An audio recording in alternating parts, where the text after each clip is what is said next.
Good evening, everybody. I am Dr. Maria Pasbe Mateo, and this is the After Dinner Symposium with a CME grant from McGraw and CORBRIDGE.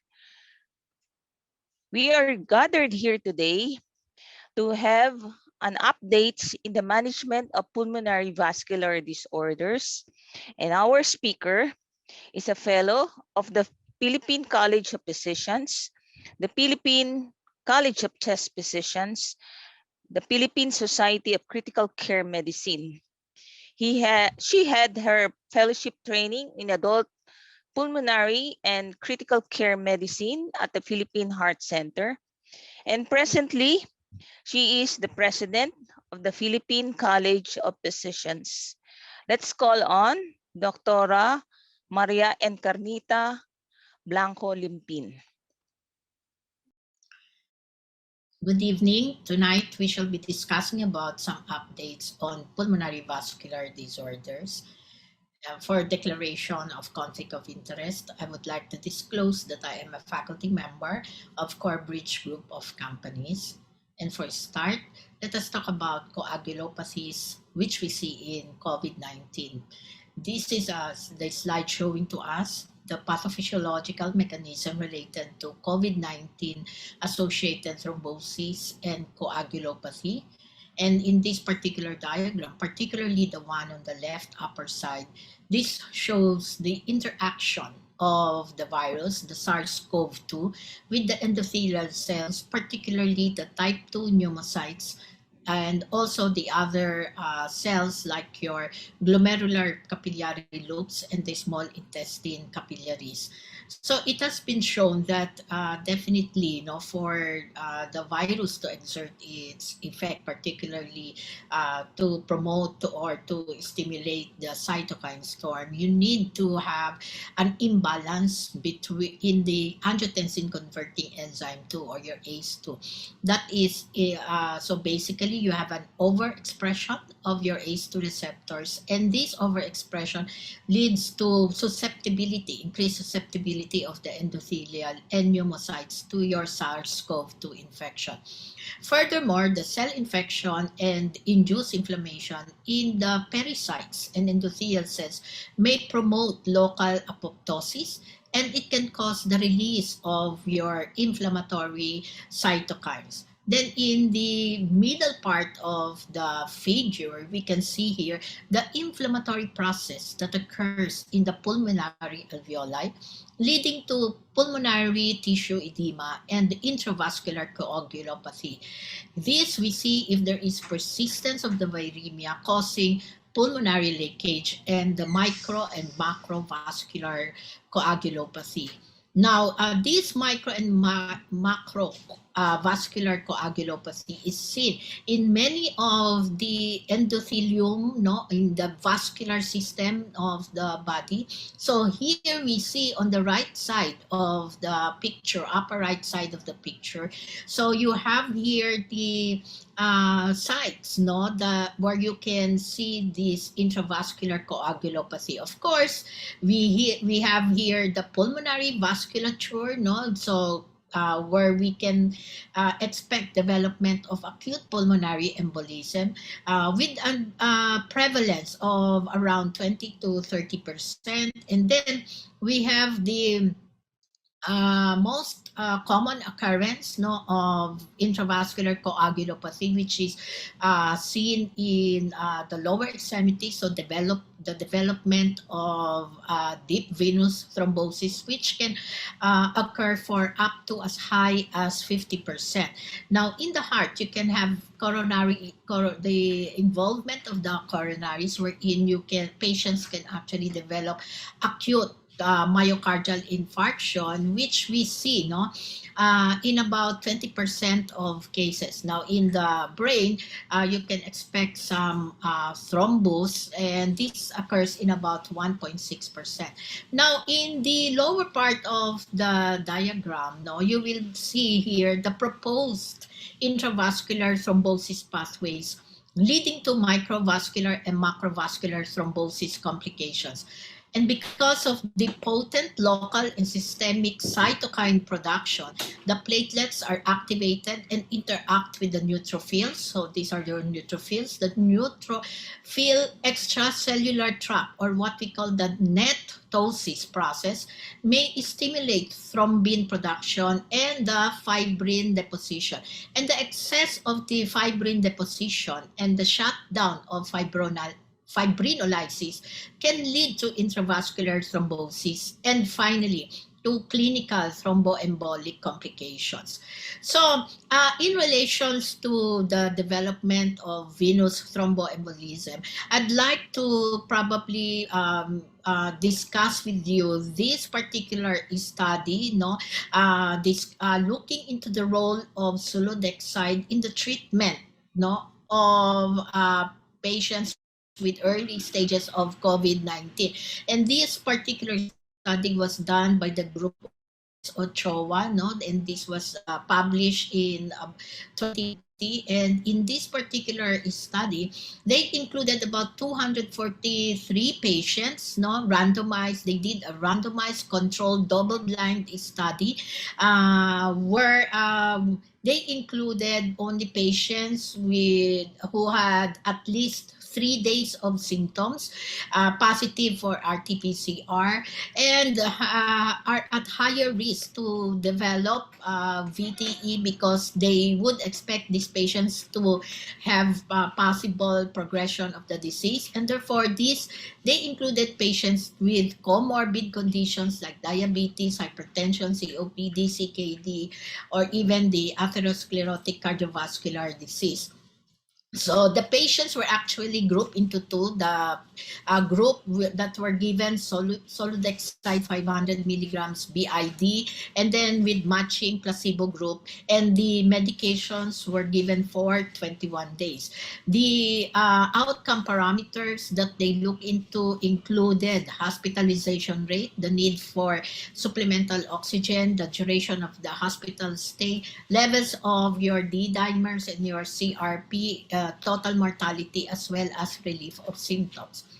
So in this particular study, they have actually shown that there was a statistically significant difference, no, with higher benefits seen in those patients who were given the soludexide compared to the placebo group. With those in the soludexide group having longer time to hospital admission. And then as far as survival is concerned, no, there appears to be no significant difference between the soludexide and the placebo group. Although looking at this figure, you can probably see that the patients under the soludexide group appears to have a higher survival compared to the placebo group. But then if you subject this for statistical analysis, there was no significant difference between the two groups. Now, this slide shows to us the laboratory parameters, no? Looking at the D-dimer and also the CRP levels, no, of patients in either groups, no, and we can see here that patients under the soludexide group, they had actually lower levels, much lower levels of the D-dimer, and as well as the CRP, no, after 2 weeks of treatment compared to the placebo group. And these lowered D-dimer levels and the CRP is around 50% less, no, compared to the placebo group, which is quite significant. Then looking at the other outcome parameters, no, those in the soludexide group, you will see here that they have actually lower need for hospital care, for less hospitalization rate, and also they also had less need for the use of supplemental oxygen and shorter length of duration of supplemental oxygen use compared to the placebo group. So now looking at the adherence to medications and adverse effects, we see that in patients with sulodexide and as well as with the placebo group, there appears to be no significant difference between the two groups. And you see here, even in the adverse events, no, also you do not see that much difference, no, between the two groups. Therefore, this particular study of Gonzalez and Ochoa shows to us that indeed, no, if solidexide is given earlier on, no, among patients with COVID-19, we can probably expect reduction in the hospitalization rate and also in the need for supplemental oxygen. Also, this study have shown that sulodexide tend to lower, no, the levels of D-dimer and the CRP2 as much as around 50%. Now, as to mortality, there seems to be no difference between the two groups. However, we should realize that this particular study was probably not really powered, no, enough to show the difference, no, as far as mortality is concerned. And there was some limitations. There were some limitations, no, in doing the study due to the pandemic, regional lockdowns that occurred from time to time. But overall, the result of this study were quite promising.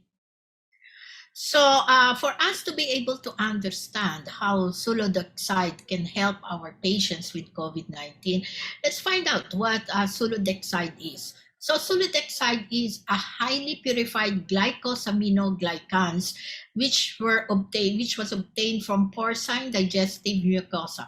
It contains two types of glycosaminoglycans. So we have the heparin sulfate with affinity for the antithrombin 3 and the dermatan sulfate that has an affinity to the heparin cofactor 2. And because of the presence of these two glycosaminoglycan fractions, sulodexide potentiates the activity or the action of your antithrombin 3 and the heparin cofactor 2. Now, for us to better understand the mechanism of actions of sulodexide, vis-a-vis looking at the most commonly used anticoagulant nowadays, the DOACs, no? So let us look at these pathways of blood coagulation, showing to us the intrinsic and the extrinsic pathway. And you can see here that basically sulodexide exerts its effects, no, on the extrinsic pathway by virtue of the heparan sulfate and the dermatan sulfate, stimulating your antithrombin 3 and your heparin cofactor 2, and the stimulation of these two then inhibits, no, formation of your thrombin, so thus inhibiting in the end the formation of thrombus. The heparin cofactor also has an inhibitory effect on the platelet activation, so exerting its inhibitory effect to factor 10A, no, and thus prevent platelet aggregation, and then eventually also again preventing formation of thrombus. Now, looking at the action of the DOACs, no, one is on the bigatran, which has a direct inhibitory effect on the thrombin. No, so yung sulodexide is basically not a direct but more of indirect effect. But for your dabigatran, you have a direct effect on the thrombin, and thus leading to prevention of your thrombus formation. Now, the other DOACs, which is basically your factor 10A inhibitors, no, like your rivaroxaban, your apixaban, and your edoxaban, no, they work on inhibiting factor 10A. So this one, no, in this part of the extrinsic pathway, so which will result in the prevention of platelet aggregation and eventually prevention of thrombus formation. Now, on the other hand, no, the most most common and probably what is widely being used, no, particularly if you are looking at the cost, no, of the anticoagulant. So we look at the warfarin, no. Warfarin, on the other hand, works on the intrinsic pathway of the coagulation system, inhibiting your factor 9, and thus prevent platelet activation. So in this, it also has an indirect effect, no, on the prothrombin, which will result in the inhibition of thrombin, and thus lead to prevention of thrombus formation. So now this particular slide, we will be able to have a look at the various anticoagulants available in the market, and you will see here the mechanism of action of these different anticoagulants, and we see why we can possibly use solodexide primarily. Similarly, the mechanism of action is quite the same as with low molecular weight heparin and with unfractionated heparin. So these three anticoagulants, the main mechanism is primarily on the antithrombin 3 and also on the heparin cofactor 2.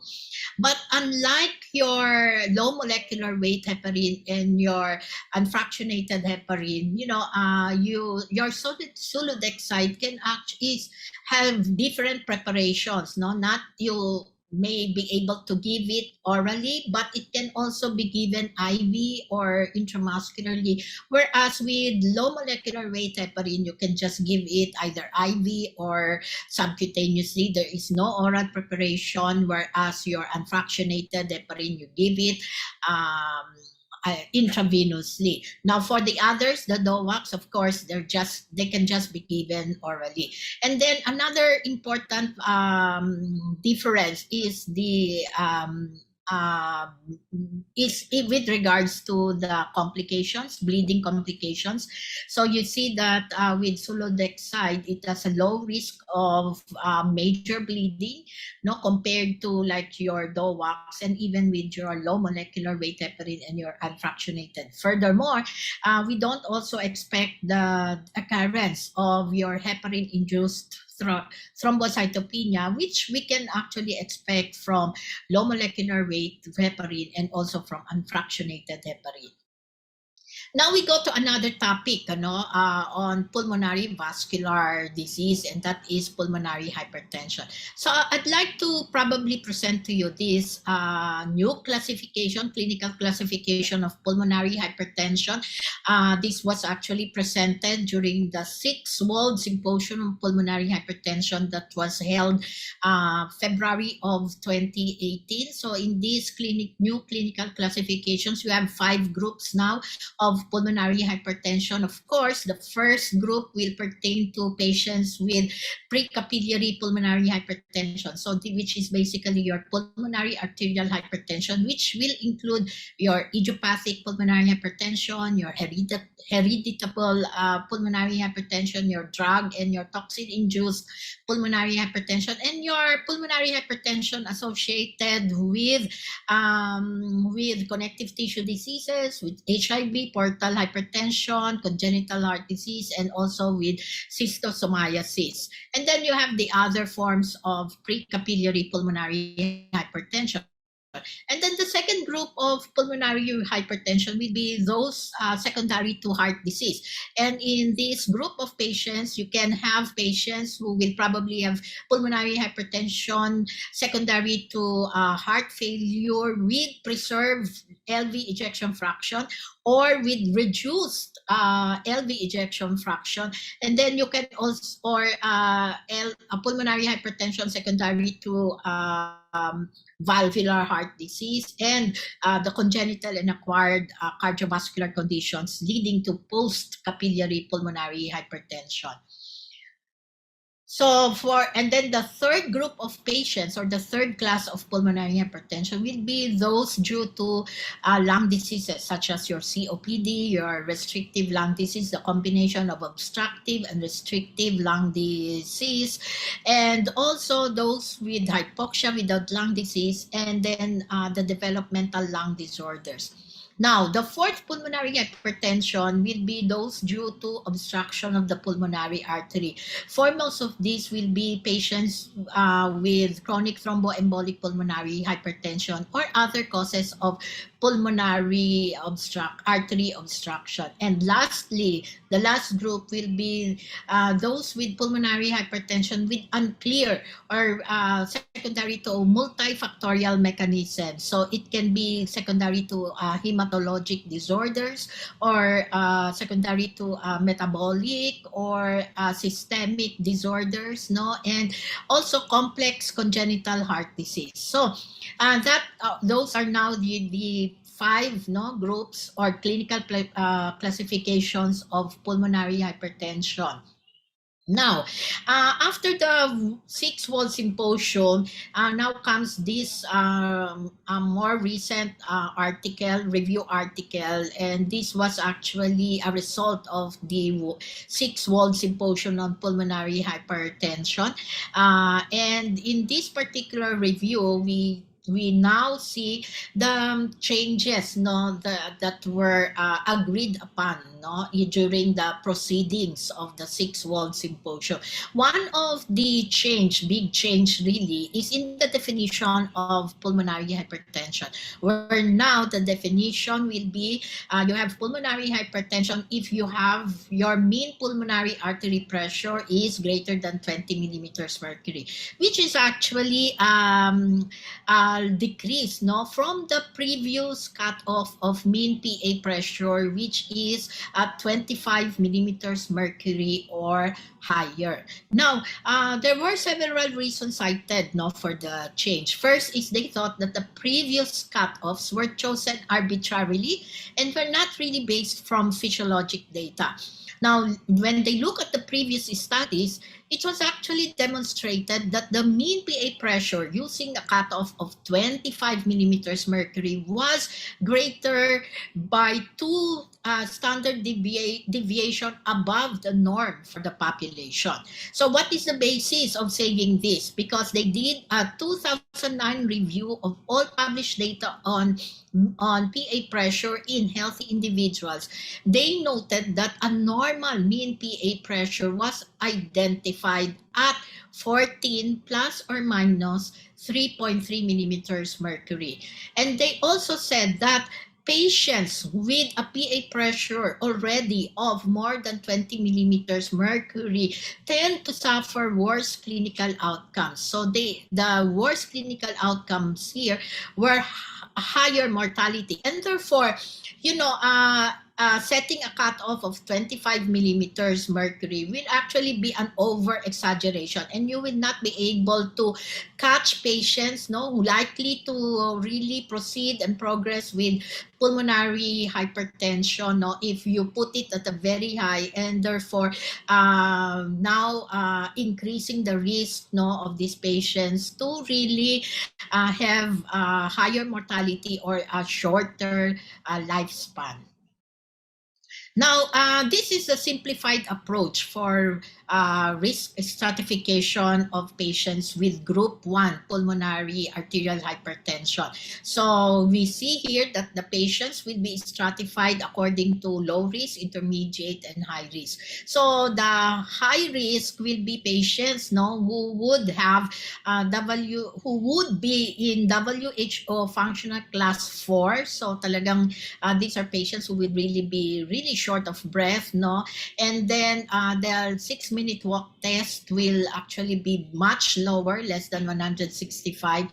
The BNP levels will be a little bit high, so not much evidence for heart failure, but the right arterial pressure will actually be at the highest, so which will be at around more than 14 millimeters mercury. Now, patients will actually be classified under low risk. So these are patients who will be in functional class 1 to 2, and then also the 6-minute walk test will be much lower the 6-minute walk test will be higher than 440 meters. And then your pro BNP will be less than 300. And then also your right arterial pressure will be less than 8, no, and your cardiac index will be more than 2.5. So these are actually the parameters, no, or indicators on how you will classify according to the risk, no, low, intermediate, or high. Now, this slide, on the other hand, will show to us how to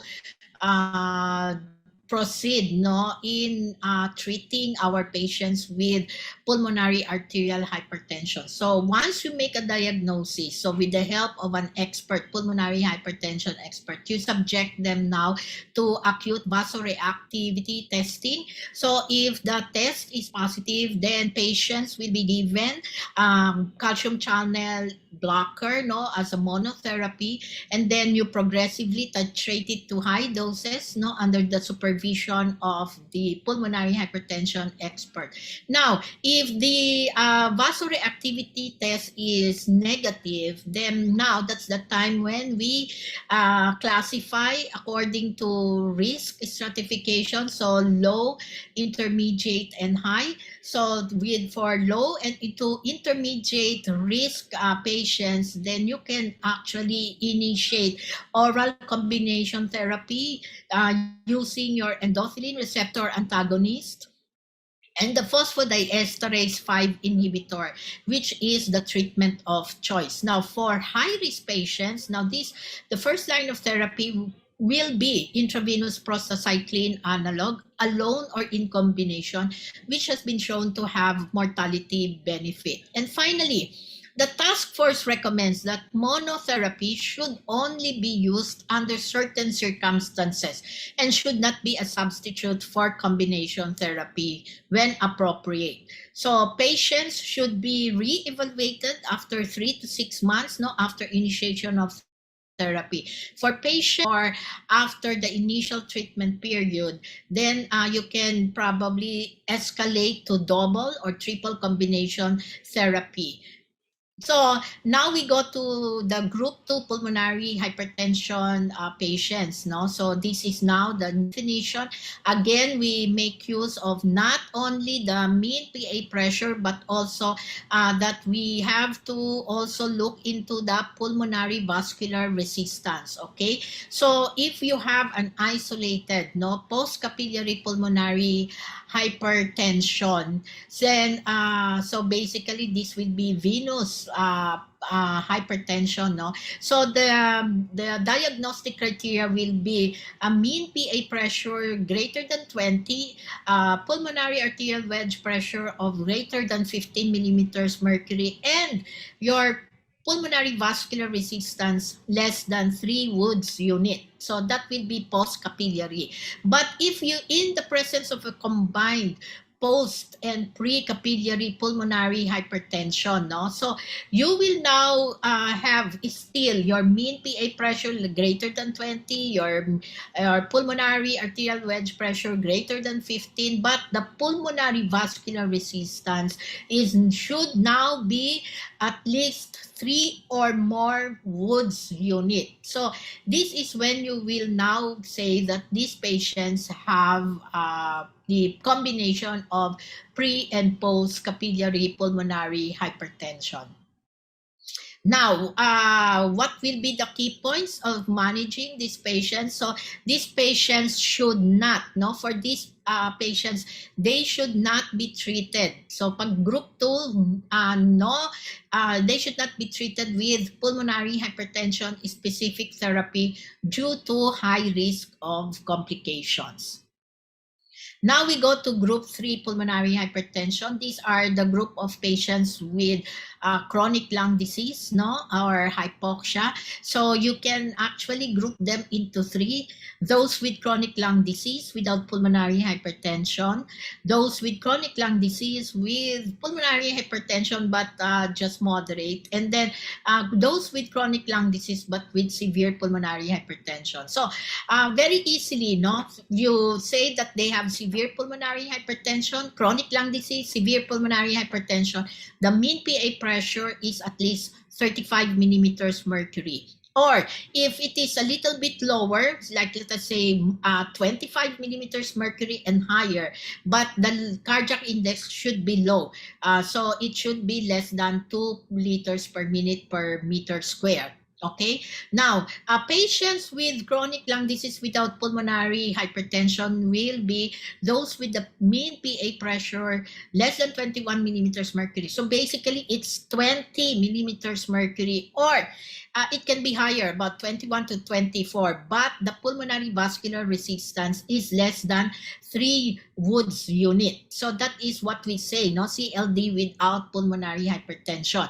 So, and then you have the other one, CLD, chronic lung disease with pulmonary hypertension. So in the middle, so it can be 21 to 24 millimeters mercury, but with pulmonary vascular resistance of 3 Woods unit, or you have a mean PA pressure 25 to 34. No, even if your pulmonary vascular resistance is still quite low. So what is the general recommendations, no, for this group? So basically, for patients with mild lung disease but with severe pulmonary hypertension, so this is very important, no, severe pulmonary hypertension meaning more than at least 35 millimeters mercury or more, it is very critical to distinguish these patients, no, from patients between group 1 and group 3, because basically these group 3 patients is um, almost identical or behaving just like patients in group 1 pulmonary arterial hypertension. If this is the case, then maybe these patients will probably benefit from the use of pulmonary hypertension specific therapy. Now, for the rest, no, if the pulmonary artery pressure is lower than 35, then what we can do is that we don't need to treat, no, with pulmonary hypertension specific treatment, and we just need to maybe provide the other medications, no, that we give to those patients with chronic lung disease. Now, presuming that these patients have severe lung disease and at the same time severe pulmonary hypertension, they should be referred to a pulmonary hypertension expert for individualized care. And in this part of in these patients, no, these patients definitely, no, will be considered for possible lung transplant. And before lung transplant, they can actually be placed on ECMO or mechanical ventilation. But please remember that this intervention should only be a bridge to lung transplantation. Now, the fourth group of pulmonary hypertension will be those secondary to obstruction of the pulmonary artery, and primary of this is your chronic thromboembolic pulmonary hypertension, which is defined as acute thromboembolism progressing to chronically organized thromboembolic material and associated with vascular remodeling. And the diagnostic of choice is your VQ scans, and once diagnosis is made, then you need to do CTPA or pulmoangio, which can be beneficial as part of your surgical planning. So treatment here is primarily surgical, which is your thrombo and arterectomy, no? But if it is not possible, then you can do balloon angioplasty and or medical treatment can also be considered. Now, since we're talking primarily of pulmonary arterial hypertension, let us go to one of the main mode of treatment, and that is the use of your endothelin receptor antagonist. So endothelin receptor antagonist is really given orally, and they competitively bind to endothelin 1 receptors, so endothelin A and endothelin B, causing a reduction in your PA pressure, your pulmonary vascular resistance, and mean right atrial pressure. Now, this is indicated primarily for the treatment of your group 1 patients, no, with WHO functional class 3 or 4. And basically, this includes your the most commonly used endothelin receptor antagonist in the country is bosentan, or otherwise marketed as Safebo. And again, no, this bosentan is actually the first oral pulmonary hypertension specific therapy to be approved in the US. As I've said, it is a mixed endothelin A, endothelin B receptor antagonist. And in clinical trials, bosentan has actually been shown to improve exercise capacity, decrease the rate of clinical deterioration, improve functional class, and improve the hemodynamics.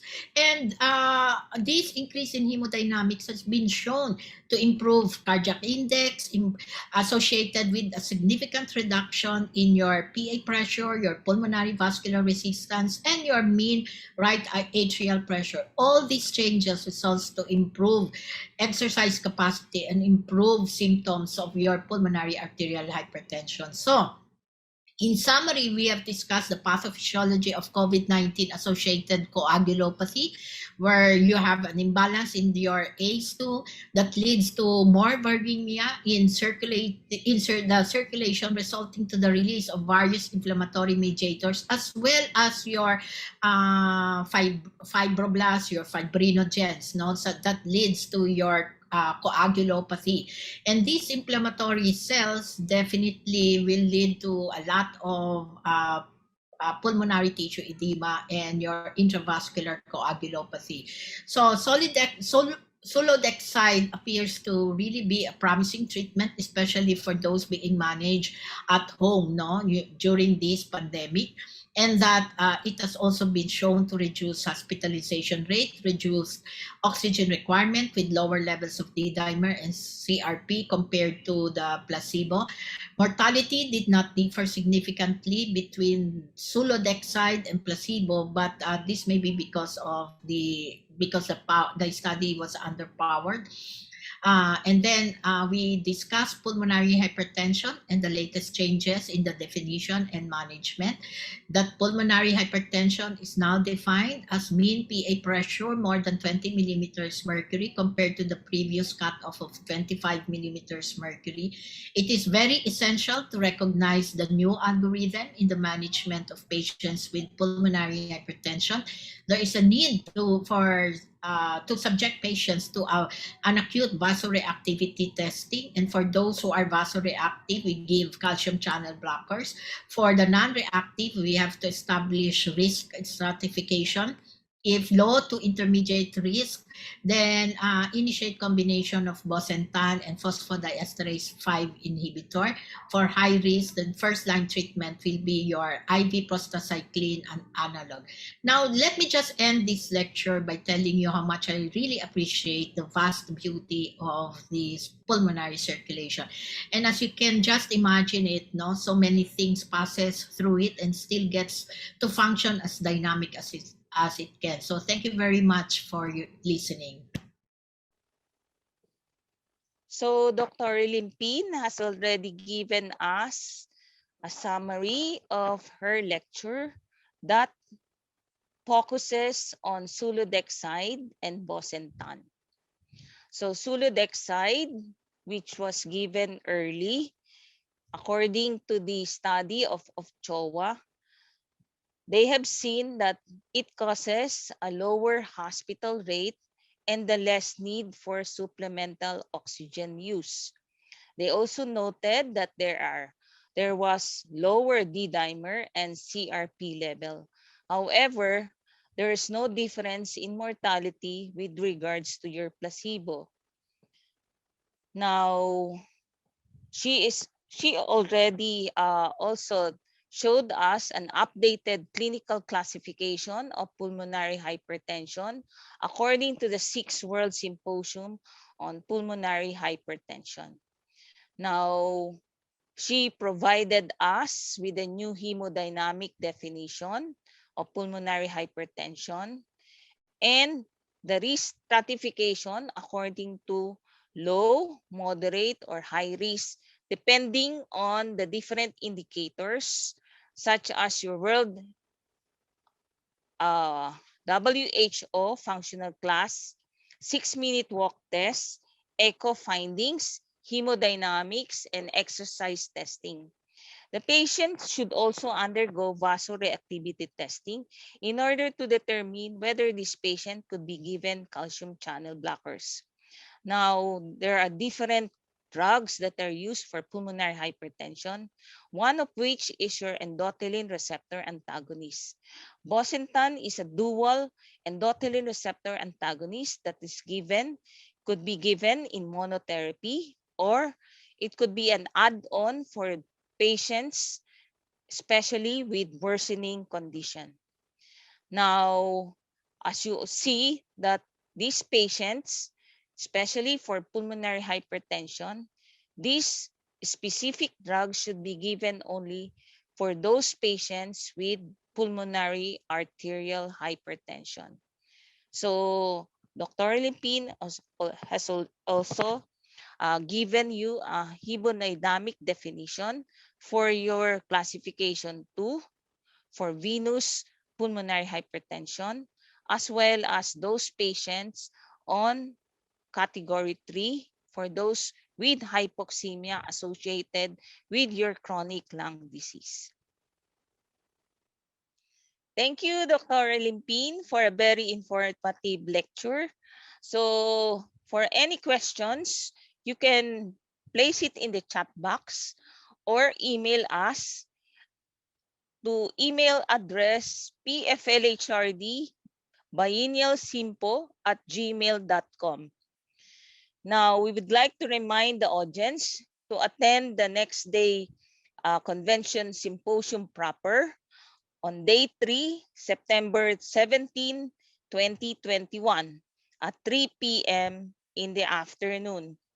And we would like to remind our members, the PFLHRD members, to attend the fellowship night tonight after this after dinner symposium. The link will be given to you. So make sure that you log in tomorrow, September 17, 2021 at 3 p.m. for the second day of the biennial symposium. Thank you very much.